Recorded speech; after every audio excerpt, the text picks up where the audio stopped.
Assalamualaikum warahmatullahi wabarakatuh. Waalaikumsalam warahmatullahi wabarakatuh. Hadirin yang dimuliakan oleh Allah Subhanahu wa taala, pada malam ini rupanya kita at-takratus sanidah fil masail mufidah, tawakuf dulu karena sesuai dengan ada request ya dari Syekh Balkan bahwa beliau ingin dikupas mengenai masalah sekarang ini banyak orang yang ya katakanlah ilmu agamanya bisa dikatakan kurang, tapi kaitan dengan banyak melakukan maksiat kepada Allah Subhanahu wa taala, pinter dalam kaitan dengan berbuat hal-hal yang negatif yang dilarang oleh Allah Subhanahu wa ta'ala. Ini tentunya kenapa terjadi demikian. Hadirin yang dimuliakan Allah Subhanahu wa ta'ala, saya katakan bahwa ini mungkin termasuk ke dalam kategori al-ghafilun, ya, orang-orang yang ghafil, yang lalai, yang lengah, sehingga dia tidak merasa ya katakanlah akan diazab oleh Allah Subhanahu wa taala dengan perbuatan-perbuatan yang tidak baik. Hadirin yang dimuliakan Allah, berkenaan dengan masalah ini saya pikir bagus kalau kita malam ini tadabburi, hayati, kaji firman Allah dalam Al-Qur'an surah Al-A'raf yang terdapat dalam surah Al-A'raf ayat 179. Surat apa? Al-A'raf ayat 179. A'udzubillahi minasyaitonirrajim. Bismillahirrahmanirrahim. وَلَقَدْ ذَرَأْنَا لِجَهَنَّمَ كَثِيرًا مِنَ الْجِنِّ وَالْإِنسِ لَهُمْ قُلُوبٌ لَا يَفْقَهُونَ بِهَا وَلَهُمْ أَعْيُنٌ لَا يُبْصِرُونَ بِهَا وَلَهُمْ آذَانٌ لَا يَسْمَعُونَ بِهَا أُولَئِكَ كَالْأَنْعَامِ بَلْ هُمْ أَضَلُّ أُولَئِكَ هُمُ الْغَافِلُونَ. Sadaqallahul azim. Hadirin yang dimuliakan Allah, firman Allah Subhanahu wa taala ini menjelaskan kepada kita, walaqad dzara'na li jahannam, sungguh kami telah isi neraka, api neraka jahanam ini kasiron, banyak, minal jinni wal insi, dari kalangan jin dan manusia. Jadi rupanya dalam ayat ini dijelaskan penghuni api neraka jahanam kelak ini kebanyakan isinya dari golongan jin dan manusia. Hadirin yang dimuliakan Allah, jika ada yang bertanya ya, kenapa di dalam penyebutan jin dan manusia ini didahulukan kata-kata jin daripada al-ins, yakni manusia.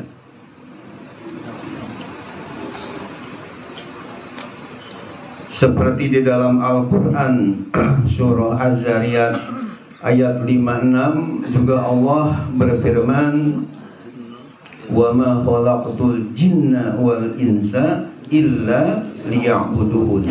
Az-Zariyat ayat 56. Dan tidaklah aku ciptakan jin dan manusia kecuali untuk beribadah kepadaku. Di dalam surah Al-A'raf ayat 179 dan surah Az-Zariyat ayat 56 tadi, Allah Subhanahu wa taala mendahulukan penyebutan jin daripada manusia. Sehingga timbul pertanyaan, kenapa jin dulu disebut, kemudian manusia.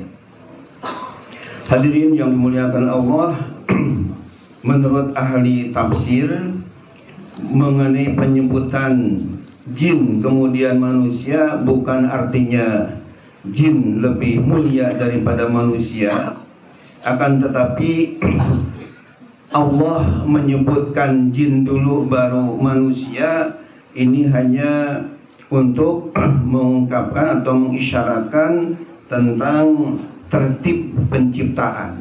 Artinya penciptaannya itu adalah jin dulu baru adalah manusia. Jadi manusia belakangan, ya, sementara jin duluan. Mengenai dalil bahwa jin ini adalah duluan daripada manusia, atau katakanlah daripada Nabi Adam alaihissalam sebagai Abul Bashar, bapaknya manusia.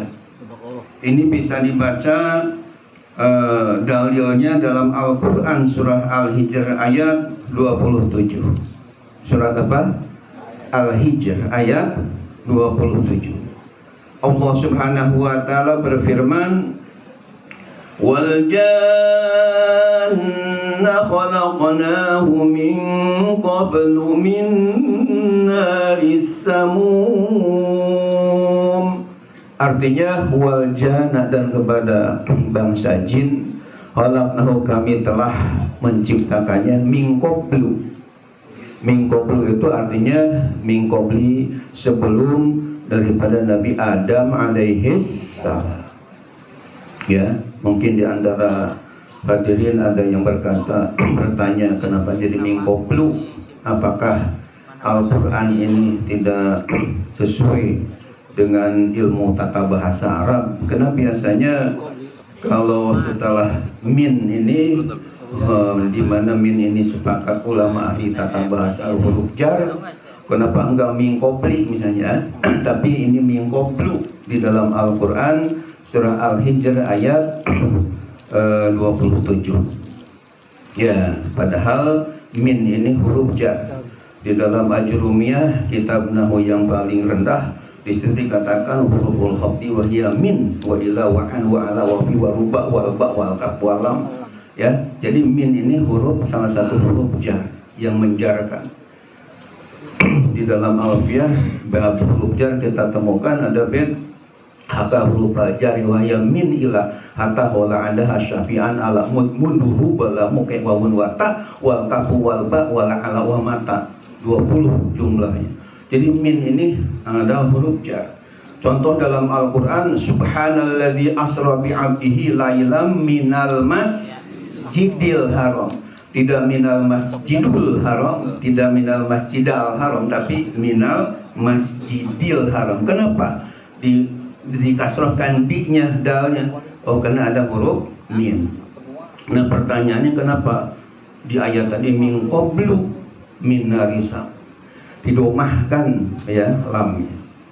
Ya, jawabannya adalah ini berkaitan dengan ada mudhofun ilaih mahdzuf yang dibuang, ya, yakni min qabli adama. Harusnya ada kata-kata, kalau dijelaskan ada kata Adam sebagai mudhofun ilaihnya, namun karena dibuang maka wajib lam dari qablu tadi didomahkan sebagai isyarat ada lafaz yang mahzuf yang dibuang. Ya, ini juga ada dalam Alfiyah, dalam bab idofat yang bunyi alfiyahnya wajmu binaan gue wa in adim tamat lahu mudi fanawiyan ma'udima qablu wa ba'du hasbu awwalu wa dunu wajhatu aidun wa alu. Jadi artinya min qablu ini sebelum Nabi Adam sudah diciptakan yang namanya jin min nari samum, yang diciptakan dari api yang menyala-nyala. Nah, jadi dengan adanya ayat ini jelas bahwa jin ini lebih duluan diciptakannya dari Nabi Adam. Maka oleh karena itu wajar kalau Allah mendahulukan penyebutannya kata jin daripada ins, yakni manusia. Ya. Walaqad dzara'na li jahannama katsiran minal jinni wal ins. Jadi bukan artinya jin lebih mulia dari manusia, tapi manusialah yang lebih mulia daripada jin. Ya, walaqad karramna bani Adam. Dan di dalam surah Al-Isra ayat 88 justru manusia oleh Allah didahulukan penyebutan. Dalam firman Allah surah Al-Isra ayat 88 Allah berfirman, "Qul la in ijtama'atil insu wal jinnu ala ayyatu bimisli hadzal qur'ani la ya'tuna bimislihi walau kana ba'duhum li ba'din dhahira." Katakan olehmu ya Muhammad sallallahu alaihi wasallam, seandainya berkumpul ya manusia dan jin. Jadi manusia dulu dahulukan baru jin. Ini menunjukkan bahwa manusia ini lebih mulia daripada jin. Walaupun penciptaannya lebih duluan jin daripada manusia atau Nabi Adam alaihis salam. Kita lanjutkan. Wah, kenapa jin dan manusia ini banyak yang menjadi penghuni api neraka jahanam? Lahum qulubul la yafqahuna biha. Mereka ini punya hati tapi tidak ya digunakan untuk memahami dengan mendalam ya firman-firman Allah, nasihat-nasihat agama. Ya. Jadi tidak mau untuk memperdalam yang kajian-kajian keislaman dengan sungguh-sungguh, dengan serius.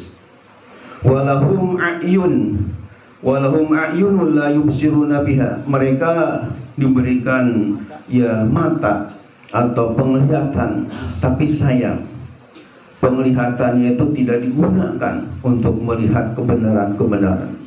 Ya.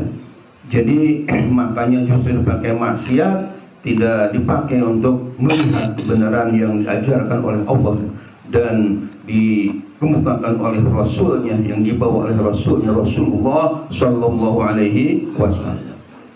Kemudian dipertegas oleh para ulama, para habaib sebagai warasatul anbiya, ya sebagai pewaris para nabi.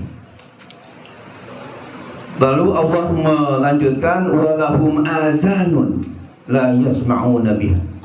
Dan mereka juga punya telinga, ya, akan tapi telinga mereka ini tidak digunakan untuk mendengarkan firman-firman Allah, hadis-hadis Rasulullah, nasihat-nasihat agama, tidak dipakai untuk ya datang ke pengajian untuk memberikan atau mendengarkan mau'izah hasanah daripada doa kita, mubalik kita dan para ulama kita. Lalu Allah nyatakan ulaika kal an'am. Mereka yang disebutkan tadi itu kal an'am. Ini taubahnya seperti binatang ternak. Jadi kafenil litasbih, untuk menyepertikan, ya, bukan litasbih. Kalau sin kecil ha kecil dari sabbaha yusabbihu tasbihan, untuk mensucikan, ya, untuk mensucikan Allah atau subhanallah, mensucikan Allah. Kalau ini kaf ini punya adat di tasbih dari syabbaha yusabbihu tasbihan, untuk menyepertikan, mengumpamakan, ya, menyerupakan. Di dalam bahasa Arab ada ungkapan Zaidun kal asad, si Zaid seperti singa, ya. Ada kesamaan dalam apanya? Bisyaja'ah, dalam keberaniannya. Jadi kaf itu untuk menyepertikan sesuatu kepada sesuatu yang lain. Di dalam Al-Fatih Ibnu Malik dikatakan syabih bi kafin wa biha ta'lilu qad yu'na wa zaidan li tauhidin warad. Ya. Jadi di sini diumpamakan orang yang hatinya tidak digunakan untuk memikirkan kaitan dengan keagamaan, kemudian matanya tidak digunakan untuk melihat kebenaran hal-hal yang baik, kemudian telinganya tidak digunakan untuk mendengarkan hal-hal yang positif, ya, pengajian-pengajian seperti ini, maka mereka itu diumpamakan taubahnya seperti binatang-binatang ternak. Bahkan di sini balhum adol, bahkan mereka lebih sesat, ya, daripada binatang ternak. Jadi orang-orang yang seperti itu, ya, yang hidupnya tidak dekatlah dengan agama, jauh daripada majlis taklim seperti kita malam ini. Itu dikemukakan oleh Allah, orang yang semacam ini seperti binatang ternak, balhum Allah, bahkan lebih jahat, lebih sesat daripada binatang ternak itu sendiri. Ya, sehingga ada yang berkata bahwa kalau binatang namanya bajing, yang paling nakalnya itu mencuri kelapa muda ya punya orang, hanya kelapa mudanya yang dicuri. Tapi kalau sudah manusia sudah jadi bajingan, ya, jadi ada bajing, ada bajingan, itu sampai aspal katanya sampai dimakan, ya, dimakan semen, dimakan, ya, termasuk bansos, ya, dan sebagainya yang tidak sesuai dengan aturan dilanggar luar biasa. Ini gara-gara tentunya tidak digunakan hatinya, kemudian matanya dan telinganya untuk ya kaitannya keagamaan, tidak mau mendengar nasihat-nasihat agama. Lalu Allah akhiri dengan firman-Nya, ulaika humul ghafilun. Mereka itulah orang-orang yang gofil, orang-orang yang lalai, orang-orang yang lengah. Nauzubillah min dzalik.